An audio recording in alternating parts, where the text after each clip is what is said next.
2 ou 3 fois par an, à l'occasion de solennités importantes, comme les bals de l'ambassade d'Autriche ou les soirées de Lady Billingstone, la comtesse de Dreux-Soubise mettait sur ses blanches épaules le collier de la reine. C'était bien le collier légendaire que Bemer et Bassenge, joailliers de la couronne, destinaient à la Dubarry, que le cardinal de Rohan-Soubise crut offrir à Marie-Antoinette, reine de France, et que l'aventurière Jeanne de Valois, comtesse de la Motte, dépeça un soir de février 1785, avec l'aide de son mari et de leur complice Rétaux de Villette. Pour dire vrai, la monture seule était authentique.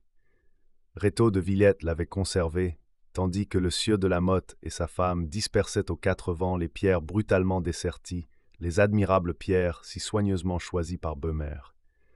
Plus tard, en Italie, il la vendit à Gaston de Dreux-Soubise, neveu et héritier du cardinal, sauvé par lui de la ruine lors de la retentissante banqueroute de Rohan-Guéméné, et qui, en souvenir de son oncle, racheta les quelques diamants qui restaient en la possession du bijoutier anglais Jefferies, les compléta avec d'autres de valeur beaucoup moindre, mais de même dimension, et parvint à reconstituer le merveilleux collier en esclavage, tel qu'il était sorti des mains de Bemer et Bassenge.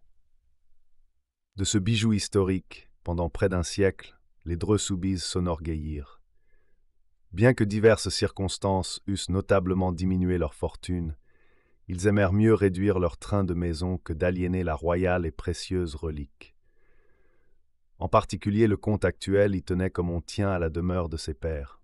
Par prudence, il avait loué un coffre au Crédit Lyonnais pour l'y déposer. Il allait l'y chercher lui-même l'après-midi du jour où sa femme voulait s'emparer, et l'y reportait lui-même le lendemain.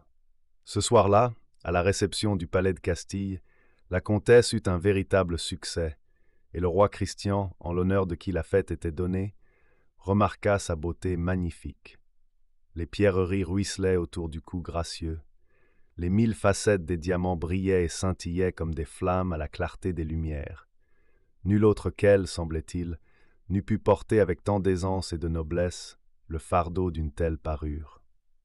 Ce fut un double triomphe que le comte de Dreux goûta profondément et dont il s'applaudit quand ils furent rentrés dans la chambre de leur vieil hôtel du faubourg Saint-Germain. Il était fier de sa femme, et tout autant peut-être du bijou qui illustrait sa maison depuis 4 générations. Et sa femme en tirait une vanité un peu puérile, mais qui était bien la marque de son caractère altier. Non sans regret, elle détacha le collier de ses épaules et le tendit à son mari qui l'examina avec admiration, comme s'il ne le connaissait point. Puis, l'ayant remis dans son écrin de cuir rouge aux armes du cardinal, il passa dans un cabinet voisin, sorte d'alcôve plutôt que l'on avait complètement isolé de la chambre, et dont l'unique entrée se trouvait au pied de leur lit. Comme les autres fois, il le dissimula sur une planche assez élevée. Parmi des cartons à chapeau et des piles de linge, il referma la porte et se dévêtit. Au matin, il se leva vers 9 heures, avec l'intention d'aller, avant le déjeuner, jusqu'au Crédit Lyonnais. Il s'habilla, but une tasse de café et descendit aux écuries. Là, il donna des ordres. Un des chevaux l'inquiétait. Il le fit marcher et trotter devant lui dans la cour. Puis il retourna près de sa femme. Elle n'avait point quitté la chambre et se coiffait, aidée de sa bonne. Elle lui dit « Vous sortez, oui, pour cette course. Ah, en effet, c'est plus prudent. » Il pénétra dans le cabinet. Mais au bout de quelques secondes, il demanda, sans le moindre étonnement d'ailleurs, « Vous l'avez pris, cher ami ?» Elle répliqua, « Comment ? Mais non, je n'ai rien pris. Vous l'avez dérangé. Pas du tout. Je n'ai même pas ouvert cette porte. » Il apparut décomposé et il balbutia, la voix à peine intelligible. « Vous n'avez pas ? C'est pas alors vous ?» Elle accourut, et ils cherchèrent fiévreusement, jetant les cartons à terre et démolissant les piles de linge. Et le comte répétait « Inutile. Tout ce que nous faisons est inutile. C'est ici, là, sur cette planche que je l'ai mis. Vous avez pu vous tromper. C'est ici, là, sur cette planche, et pas sur une autre. » Ils allumèrent une bougie, car la pièce était assez obscure, et ils enlevèrent tout le linge et tous les objets qui l'encombraient. Et quand il n'y eut plus rien dans le cabinet, ils durent s'avouer avec désespoir que le fameux collier, le collier en esclavage de la reine, avait disparu. De nature résolue, la comtesse, sans perdre de temps en vaines lamentations, fit prévenir le commissaire, M. Valorbe, dont ils avaient eu déjà l'occasion d'apprécier l'esprit sagace et la clairvoyance. On le mit au courant par le détail, et tout de suite il demanda « Êtes-vous sûr, monsieur le comte, que personne n'a pu traverser la nuit votre chambre ?»« Absolument sûr. J'ai le sommeil très léger. Mieux encore, la porte de cette chambre était fermée au verrou. J'ai dû le tirer ce matin quand ma femme a sonné la bonne. Et il n'existe pas d'autre passage qui permette de s'introduire dans le cabinet. »« Aucun. Pas de fenêtre ? Si, mais elle est condamnée. Je désirerais m'en rendre compte. » On alluma des bougies, et aussitôt, M. Valorbe fit remarquer que la fenêtre n'était condamnée qu'à mi-hauteur par un bahut, lequel en outre ne touchait pas exactement aux croisées. « Il y touche suffisamment, » répliqua M. de Dreux, « pour qu'il soit impossible de le déplacer sans faire beaucoup de bruit. »« Les amis sur cette fenêtre, sur une courette indigne, et vous avez encore un étage au-dessus de celui-là. »« Deux, mais au niveau de celui des domestiques, il était protégé par une grille à petite maille. C'est pourquoi nous avons si peu de jours. D'ailleurs, quand on eut écarté le bahut, on constata que la fenêtre était close, ce qui n'aurait pas été si quelqu'un avait pénétré du dehors. À moins, observa le comte, que ce quelqu'un ne soit sorti par notre chambre. Auquel cas, vous n'auriez même trouvé le verrou de cette chambre poussé. Le commissaire réfléchit un instant, puis se tournant vers la comtesse. « Savait-on dans votre entourage, madame, que vous deviez porter ce collier hier soir ? Certes, je ne m'en suis pas caché, mais personne ne savait que nous l'enfermions dans ce cabinet. »« Personne ? Personne ! Je vous en prie, madame, précisez. C'est là un point des plus importants. » Elle dit à son mari, « Je songeais à Henriette. »« Henriette ? Elle ignore ce détail comme les autres. »« En es-tu certain ? Quelle est cette dame ?» interrogea M. Valorbe. « Une amie de couvent, qui s'est fâchée avec sa famille pour épouser une sorte d'ouvrier. À la mort de son mari, je l'ai recueillie avec son fils et leur ai meublé un appartement dans cet hôtel. » Et elle ajouta avec embarras, « Elle me rend quelques services. Elle est très adroite de ses mains. » « À quel âge Agenol ?»« Au nôtre, pas loin du reste, à l'extrémité de ce couloir, et même, j'y pense, la fenêtre de sa cuisine. Ouvre sur cette courette, n'est-ce pas ? » Oui, juste en face de la nôtre. Un léger silence suivit Etzmoor. Puis M. Valorbe demanda qu'on le conduisît auprès d'Henriette. Ils la trouvèrent en train de coudre, tandis que son fils Raoul, un bambin de 6 à 7 ans, lisait à ses côtés. Assez étonné de voir le misérable appartement qu'on avait meublé pour elle, et qui se composait au total d'une pièce sans cheminée et d'un réduit servant de cuisine, le commissaire la questionna. Elle parut bouleversée en apprenant le vol commis. La veille au soir, elle avait elle-même habillé la comtesse et fixé le collier autour de son cou. « Seigneur Dieu !» s'écria-t-elle, « qui m'aurait jamais dit. Et vous n'avez aucune idée ? Pas le moindre doute ? Il est possible cependant que le coupable ait passé par votre chambre. » Elle rit de bon cœur, sans même imaginer qu'on pouvait l'effleurer d'un soupçon. « Mais je ne l'ai pas quittée, ma chambre. Je ne sors jamais, moi. Et puis, vous n'avez donc pas vu ? » « Non, tenez, il y a bien 3 mètres jusqu'au rebord opposé. Qui vous a dit que nous envisagions l'hypothèse d'un vol effectué par là ? Mais le collier n'est-il pas dans le cabinet ? Comment le savez-vous ? Dame, j'ai toujours su qu'on l'y mettait la nuit. On en a parlé devant moi. Sa figure, encore jeune, mais que les chagrins avaient flétrie, marquait une grande douceur et de la résignation. Cependant, elle eut soudain dans le silence une expression d'angoisse, comme si un danger l'eût menacée. Elle attira son fils contre elle. L'enfant lui prit la main et l'embrassa tendrement. « Je ne suppose pas, dit M. de Dreux au commissaire, quand ils furent seuls, je ne suppose pas que vous la soupçonniez ?» Je réponds d'elle. « C'est l'honnêteté même. »« Oh ! Je suis tout à fait de votre avis, » affirma M. Valorbe. « C'est tout au plus si j'avais pensé à une complicité inconsciente. Mais je reconnais que cette explication doit être abandonnée, d'autant qu'elle ne résout nullement le problème auquel nous nous heurtons. » Le commissaire ne poussa pas plus avant cette enquête, que le juge d'instruction reprit et compléta les jours suivants. On interrogea les domestiques, on vérifia l'état du verrou, on fit des expériences sur la fermeture et sur l'ouverture de la fenêtre du cabinet, on explora la courette de haut en bas, tout fut inutile. Le verrou était intact. La fenêtre ne pouvait s'ouvrir ni se fermer du dehors. Plus spécialement, les recherches visèrent Henriette, car malgré tout, on en revenait toujours de ce côté. On fouilla sa vie minutieusement, et il fut constaté que depuis 3 ans, elle n'était sortie que 4 fois de l'hôtel, et les 4 fois pour des courses que l'on put déterminer. En réalité, elle servait de femme de chambre et de couturière à Madame de Dreux, qui se montrait à son égard d'une rigueur dont tous les domestiques témoignèrent en confidence. D'ailleurs, disait le juge d'instruction, qui au bout d'une semaine aboutit aux mêmes conclusions que le commissaire, en admettant que nous connaissions le coupable, et nous n'en sommes pas là, nous n'en saurions pas davantage sur la manière dont le vol a été commis. Nous sommes barrés à droite et à gauche par 2 obstacles, une porte et une fenêtre fermées. Le mystère est double. Comment a-t-on pu s'introduire, et comment, ce qui était beaucoup plus difficile, a-t-on pu s'échapper en laissant derrière soi une porte close au verrou et une fenêtre fermée? Au bout de 4 mois d'investigation, l'idée secrète du juge était celle-ci. Monsieur et Madame de Dreux, pressés par des besoins d'argent qui, de fait, étaient considérables, avaient vendu le collier de la reine. Il classa l'affaire.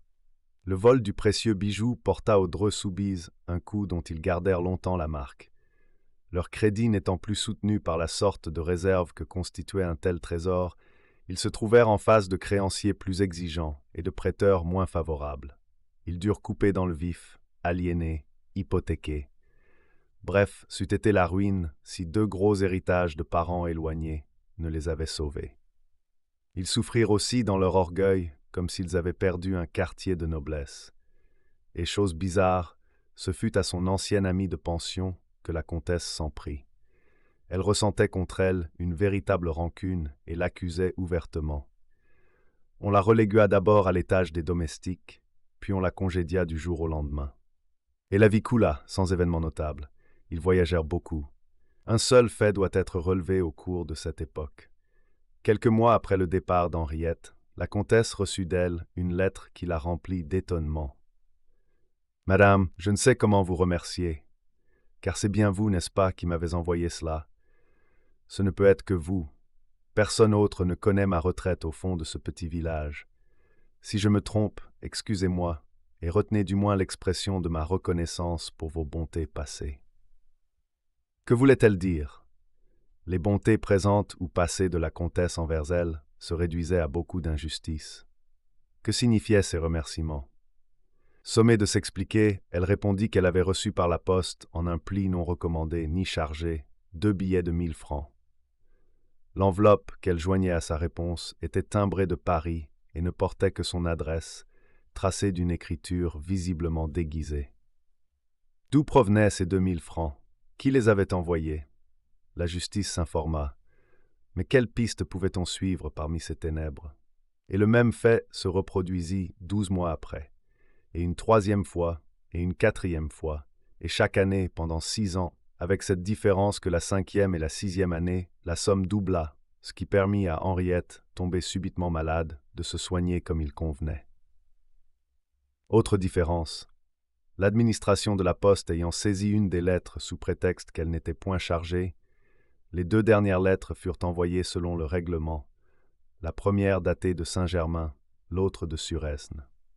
L'expéditeur signa d'abord Anquetil, puis Péchard. Les adresses qu'il donna étaient fausses. Au bout de 6 ans, Henriette mourut, l'Inésidore entière.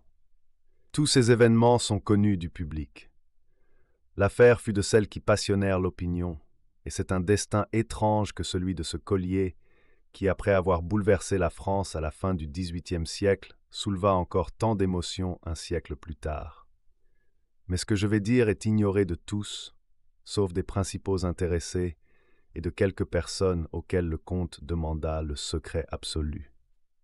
Comme il est probable qu'un jour ou l'autre elles manqueront à leurs promesses, je n'ai moi aucun scrupule à déchirer le voile, et l'on aura ainsi, en même temps que la clé de l'énigme, l'explication de la lettre publiée par les journaux d'avant-hier matin, lettre extraordinaire qui ajoutait encore, si c'est possible, un peu d'ombre et de mystère aux obscurités de ce drame. Il y a 5 jours de cela. Au nombre des invités qui déjeunaient chez M. de Dreux-Soubise se trouvaient ses 2 nièces et sa cousine, et comme hommes, le président d'Essaville, le député Bochat, le chevalier Floriani que le comte avait connu en Sicile, et le général marquis de Rouzières, un vieux camarade de cercle. Après le repas, ces dames servirent le café, et les messieurs eurent l'autorisation d'une cigarette, à condition de ne point déserter le salon. On causa. L'une des jeunes filles s'amusa à faire les cartes et à dire la bonne aventure. Puis, on en vint à parler de crimes célèbres.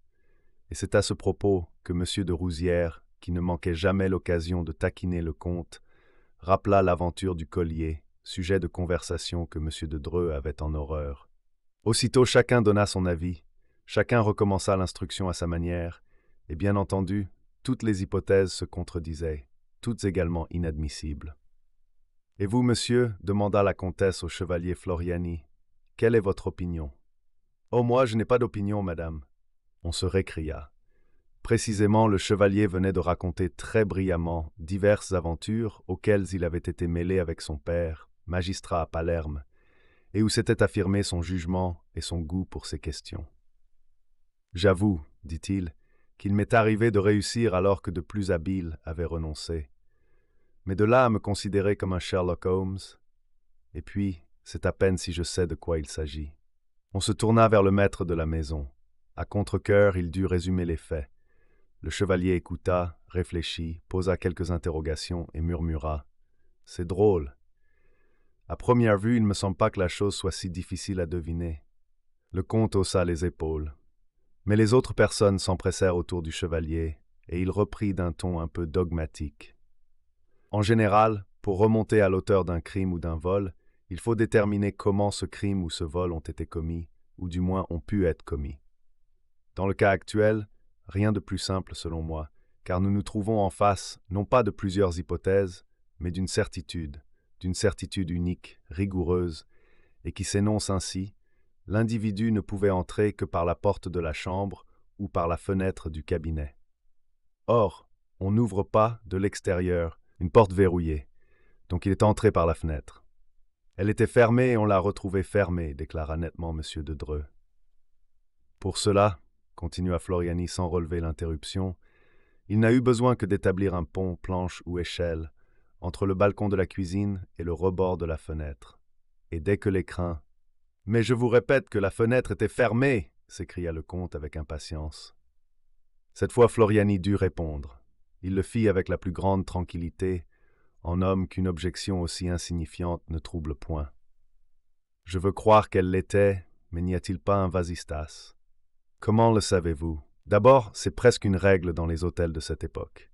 Et ensuite, il faut bien qu'il en soit ainsi, puisque, autrement, le vol est inexplicable. En effet, il y en a un, mais il était clos, comme la fenêtre. On n'y a même pas fait attention. C'est un tort, car si on y avait fait attention, on aurait vu évidemment qu'il avait été ouvert. Et comment? Je suppose que, pareil à tous les autres, il s'ouvre au moyen d'un fil de fer tressé, muni d'un anneau à son extrémité inférieure. Oui, et cet anneau pendait entre la croisée et le bahut. Oui, mais je ne comprends pas. Voici. Par une fente pratiquée dans le carreau, on a pu, à l'aide d'un instrument quelconque, mettons une baguette de fer pourvue d'un crochet, agripper l'anneau, peser et ouvrir. Le comte ricana. Parfait, parfait. Vous arrangez tout cela avec une aisance. Seulement vous oubliez une chose, cher monsieur, c'est qu'il n'y a pas eu de fente pratiquée dans le carreau. Il y a eu une fente. Allons donc, on l'aurait vu. Pour voir, il faut regarder, et l'on n'a pas regardé. La fente existe, il est matériellement impossible qu'elle n'existe pas, le long du carreau contre le mastic, dans le sens vertical, bien entendu. Le comte se leva, il paraissait très surexcité. Il arpenta 2 ou 3 fois le salon d'un pas nerveux, et s'approchant de Floriani. « Rien n'a changé là-haut depuis ce jour. Personne n'a mis les pieds dans ce cabinet. En ce cas, monsieur, il vous est assuré que mon explication concorde avec la réalité. Elle ne concorde avec aucun des faits que la justice a constatés. Vous n'avez rien vu, vous ne savez rien, et vous allez à l'encontre de tout ce que nous avons vu et de tout ce que nous savons. » Floriani ne sembla point remarquer l'irritation du comte, et il dit en souriant: « Mon Dieu, monsieur, je tâche de voir clair, voilà tout. Si je me trompe, prouvez-moi mon erreur. » sans plus tarder. J'avoue qu'à la longue, votre assurance. Monsieur de Dreux mâchonna encore quelques paroles, puis soudain se dirigea vers la porte et sortit. Pas un mot ne fut prononcé. On attendait anxieusement, comme si vraiment une parcelle de la vérité allait apparaître, et le silence avait une gravité extrême. Enfin, le comte apparut dans l'embrasure de la porte. Il était pâle et singulièrement agité. Il dit à ses amis d'une voix tremblante, « Je vous demande pardon. Les révélations de monsieur sont si imprévues. Je n'aurais jamais pensé. » Sa femme l'interrogea avidement. « Parle, je t'en supplie. » « Balbutia, la fente existe, à l'endroit même indiqué le long du carreau. » Il saisit brusquement le bras du chevalier et lui dit d'un ton impérieux. « Et maintenant, monsieur, poursuivez. Je reconnais que vous avez raison jusqu'ici, mais maintenant, ce n'est pas fini. Répondez, que s'est-il passé selon vous ?» Floriani se dégagea doucement et après un instant prononça « Eh bien, selon moi, voilà ce qui s'est passé. L'individu, sachant que Madame de Dreux allait au bal avec le collier, a jeté sa passerelle pendant votre absence. Au travers de la fenêtre, il vous a surveillé et vous a vu cacher le bijou. Dès que vous êtes parti, il a coupé la vitre et a tiré l'anneau. Soit, mais la distance est trop grande pour qu'il ait pu, par le vasistas, atteindre la poignée de la fenêtre. S'il n'a pu l'ouvrir, c'est qu'il est entré par le vasistas lui-même. Impossible. Il n'y a pas d'homme assez mince pour s'introduire par là. Alors ce n'est pas un homme. Kamet, certes, si le passage est trop étroit pour un homme, il faut bien que ce soit un enfant. Un enfant, ne m'avez-vous pas dit que votre amie Henriette avait un fils? En effet, un fils qui s'appelait Raoul. Il est infiniment probable que c'est ce Raoul qui a commis le vol. Quelle preuve en avez-vous? Quelle preuve? Il n'en manque pas de preuves. Ainsi, par exemple, il se tut et réfléchit quelques secondes, puis il reprit. Ainsi, par exemple, cette passerelle, il n'est pas à croire que l'enfant l'ait apportée du dehors et remportée sans que l'on s'en soit aperçu. Il a dû employer ce qui était à sa disposition.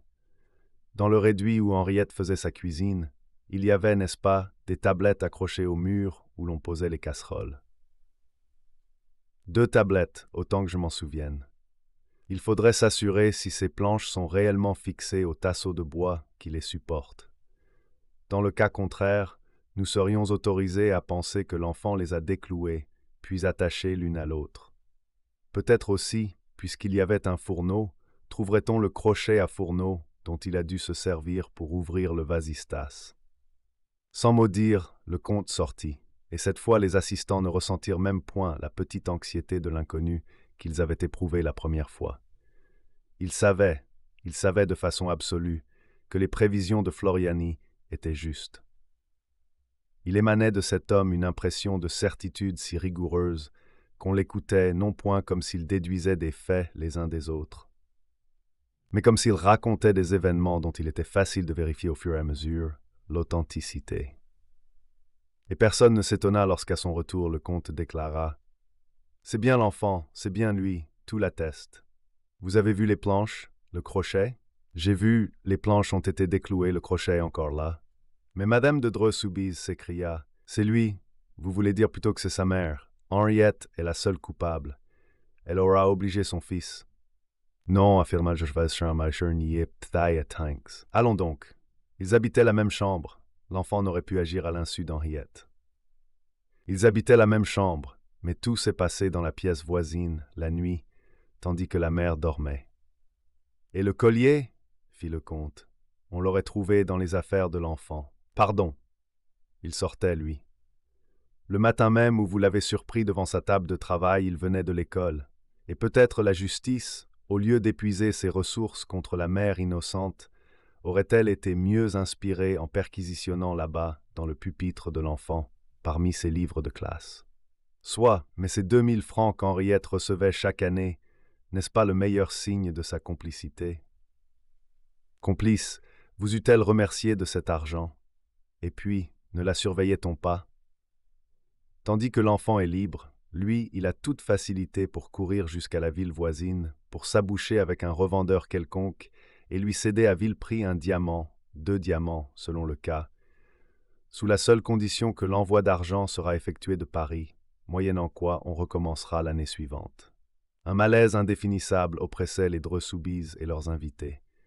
Vraiment, il y avait dans le ton, dans l'attitude de Floriani, autre chose que cette certitude qui, dès le début, avait si fort agacé le comte. Il y avait comme de l'ironie, et une ironie qui semblait plutôt hostile que sympathique et amicale, ainsi qu'il eût convenu. Le comte affecta de rire. Tout cela est d'un ingénieux qui me ravit, mes compliments. Quelle imagination brillante! Mais non, s'écria Floriani avec plus de gravité. Je n'imagine pas, j'évoque des circonstances qui furent inévitablement telles que je les montre. Qu'en savez-vous? Ce que vous-même m'en avez dit. Je me représente la vie de la mère et de l'enfant, là-bas, au fond de la province, la mère qui tombe malade, les ruses et les inventions du petit pour vendre les pierreries et sauver sa mère, ou tout au moins adoucir ses derniers moments. Le mal l'emporte. Elle meurt. Des années passent. L'enfant grandit, devient un homme. Et alors, et pour cette fois, je veux bien admettre que mon imagination se donne libre cours. Supposons que cet homme éprouve le besoin de revenir dans les lieux où il a vécu son enfance, qu'il les revoie, qu'il retrouve ceux qui ont soupçonné, accusé sa mère. Pensez-vous à l'intérêt poignant d'une telle entrevue dans la vieille maison où se sont déroulées les péripéties du drame? Ces paroles retentirent quelques secondes dans le silence inquiet, et sur le visage de M. et Mme de Dreux se lisait un effort éperdu pour comprendre, en même temps que la peur, que l'angoisse de comprendre. Le comte murmura « Qui êtes-vous donc, monsieur ?»« Moi, mais le chevalier Floriani que vous avez rencontré à Palerme et que vous avez été assez bon de convier chez vous déjà plusieurs fois. » Alors que signifie cette histoire? Oh, mais rien du tout. C'est un simple jeu de ma part. J'essaie de me figurer la joie que le fils d'Henriette, s'il existe encore, aurait à vous dire qu'il fut le seul coupable, et qu'il le fut parce que sa mère était malheureuse sur le point de perdre la place de domestique dont elle vivait, et parce que l'enfant souffrait de voir sa mère malheureuse. Il s'exprimait avec une émotion contenue, à demi levée et penché vers la comtesse. Aucun doute ne pouvait subsister. Le chevalier Floriani n'était autre que le fils d'Henriette. Tout, dans son attitude, dans ses paroles, le proclamait. D'ailleurs, n'était-ce point son intention évidente, sa volonté même, d'être reconnu comme tel? Le comte hésita. Quelle conduite allait-il tenir envers l'audacieux personnage? Sonner, provoquer un scandale, démasquer celui qu'il avait dépouillé jadis? Mais il y avait si longtemps. Et qui voudrait admettre cette histoire absurde d'enfant coupable? Non, il valait mieux accepter la situation, en affectant de n'en point saisir le véritable sens. Et le comte, s'approchant de Floriani, s'écria avec enjouement. « Très amusant, très curieux, votre roman. Je vous jure qu'il me passionne. Mais, suivant vous, qu'est-il devenu ce bon jeune homme, ce modèle des fils? J'espère qu'il ne s'est pas arrêté en si beau chemin. » « Oh, certes non, n'est-ce pas? Après un tel début, prendre le collier de la reine à 6 ans, le célèbre collier que convoitait Marie-Antoinette. » « Et le prendre, observa Floriani, se prêtant au jeu du comte, le prendre sans qu'il lui en coûte le moindre désagrément, sans que personne ait l'idée d'examiner l'état des carreaux, ou s'avise que le rebord de la fenêtre est trop propre, ce rebord qu'il avait essuyé pour effacer les traces de son passage sur l'épaisse poussière. Avouez qu'il y avait de quoi tourner la tête d'un gamin de son âge. C'est donc si facile? Il n'y a donc qu'à vouloir et à tendre la main? Ma foi, il voulut, et il tendit la main. Les 2 mains, reprit le chevalier en riant. Il y eut un frisson. Quel mystère cachait la vie de ce soi-disant Floriani? Combien extraordinaire devait être l'existence de cet aventurier, voleur génial à 6 ans, et qui aujourd'hui, par un raffinement de dilettante en quête d'émotion, ou tout au plus pour satisfaire un sentiment de rancune, venait braver sa victime chez elle, audacieusement, follement, et cependant avec toute la correction d'un galant homme en visite. Il se leva et s'approcha de la comtesse pour prendre congé. Elle réprima un mouvement de recul. Il sourit. « Oh, madame, vous avez peur. Aurais-je donc poussé trop loin ma petite comédie de sorcier de salon ?» Elle se domina et répondit avec la même désinvolture un peu railleuse. « Nullement, monsieur. La légende de ce bon fils m'a au contraire fort intéressé, et je suis heureuse que mon collier ait été l'occasion d'une destinée aussi brillante. Mais ne croyez-vous pas que le fils de cette femme, de cette Henriette, obéissait surtout à sa vocation? » Il tressaillit, sentant la pointe, et répliqua « J'en suis persuadé, et il fallait même que cette vocation fût sérieuse pour que l'enfant ne se rebutât point. Et comment cela? Mais oui, vous le savez, la plupart des pierres étaient fausses. Il n'y avait de vraies que les quelques diamants rachetés aux bijoutiers anglais, les autres ayant été vendus un à un selon les dures nécessités de la vie. C'était toujours le collier de la reine, monsieur, dit la comtesse avec hauteur, et voilà, me semble-t-il, ce que le fils d'Henriette ne pouvait comprendre. Il a dû comprendre, madame, que faux ou vrai, le collier était avant tout un objet de parade, une enseigne. Monsieur de Dreux fit un geste, sa femme aussitôt le prévint. « Monsieur, dit-elle, si l'homme auquel vous faites allusion a la moindre pudeur. » Elle s'interrompit, intimidée par le calme regard de Floriani. « Henriette, si cet homme a la moindre pudeur. » Elle sentit qu'elle ne gagnerait rien à lui parler de la sorte. Et malgré elle, malgré sa colère et son indignation, toute frémissante d'orgueil, humiliée, elle lui dit presque poliment, « Monsieur, la légende veut que Rétaux de Villette, quand il eut le collier de la reine entre les mains et qu'il en eut fait sauter tous les diamants avec Jeanne de Valois, n'ait point osé toucher à la monture. Il comprit que les diamants n'étaient que l'ornement, que l'accessoire, mais que la monture était l'œuvre essentielle, la création même de l'artiste, et il la respecta. Pensez-vous que cet homme ait compris également? Je ne doute pas que la monture existe. L'enfant la respectait. Eh bien, monsieur, s'il vous arrive de le rencontrer, vous lui direz qu'il garde injustement une de ces reliques qui sont la propriété et la gloire de certaines familles, et qu'il a pu en arracher les pierres sans que le collier de la reine cessât d'appartenir à la maison de Dreux-Soubise. Il nous appartient comme notre nom, comme notre honneur. Le chevalier répondit simplement « Je le lui dirai, madame ». Il s'inclina devant elle, salua le comte, salua les uns après les autres tous les assistants et sortit. 4 jours après, madame de Dreux trouvait sur la table de sa chambre un écrin de cuir rouge aux armes du cardinal. Elle ouvrit. C'était le collier en esclavage de la reine. Mais comme toutes choses doivent, dans la vie d'un homme soucieux d'unité et de logique, concourir au même but, et qu'un peu de réclame n'est jamais nuisible, le lendemain, l'Écho de France publiait ces lignes sensationnelles. Le collier de la reine, le célèbre bijou historique dérobé autrefois à la famille de Dreux-Soubise, a été retrouvé par Arsène Lupin. Arsène Lupin s'est empressé de le rendre à ses légitimes propriétaires. On ne peut qu'applaudir à cette attention délicate et chevaleresque.